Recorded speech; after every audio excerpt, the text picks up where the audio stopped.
Welcome to the Closeout Report for the Project Catalyst Fund 9 OpenDapp Framework Proposal. The project details are as follows. The proposal was submitted in the F9 dApps, Products and Integration Challenge. It had a budget of $6,520, started in October 2022 and completed in August 2023.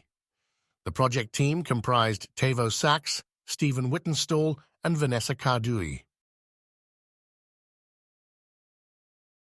We addressed key metrics of the challenge's technical requirements by examining the right tools for user requirements, looking at how users worked with their tools, how they adapted them, and combined them to fit their needs.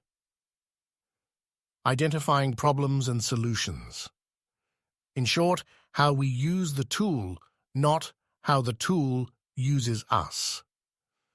By improving quality, we intend to build on this resource by migrating these PBLs to Gimbalab's new Andamio platform on a voluntary basis.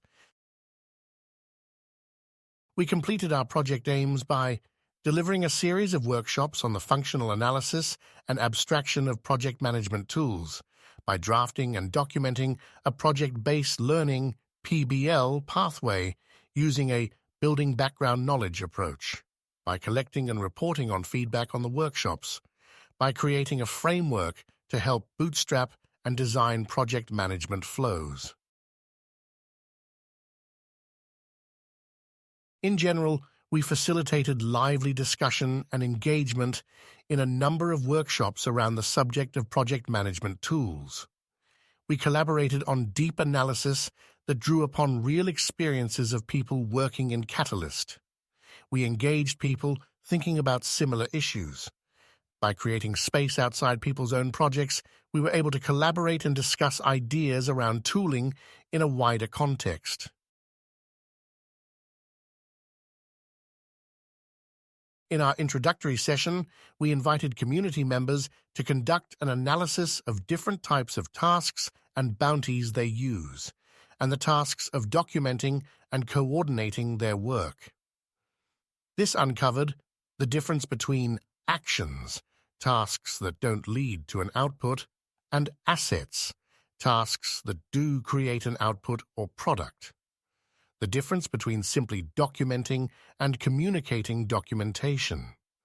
The kinds of processes and tools that people are using to coordinate their work.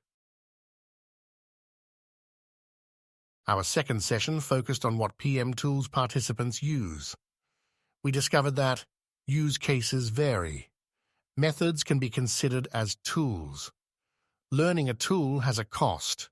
Some tools create barriers and do not chime with a work culture. There is a lack of open source tools. Culture first, tools second. Tools should reflect the group's values, attitudes, and behaviors. In our third session, we looked in more detail at how the use of a particular tool can shape a group's processes and affect their culture. Session participants shared their strategies for choosing the right tool and looked at how far their work was being led by their tooling. We discovered that there is a difference between a product and a platform. Products are something you use out of the box, which may only do one or two tasks, and are not very customizable, while platforms offer a more comprehensive and adaptable solution that can be shaped to fit a group's culture. We noted that products are often cheaper or even free and require less time to learn, and although they are not designed to be customizable, less wealthy groups do often use them off-label in ways they were not intended to be used in order to adapt them to their culture. Thank you for your interest in our Closeout report. More detail is available in the links provided.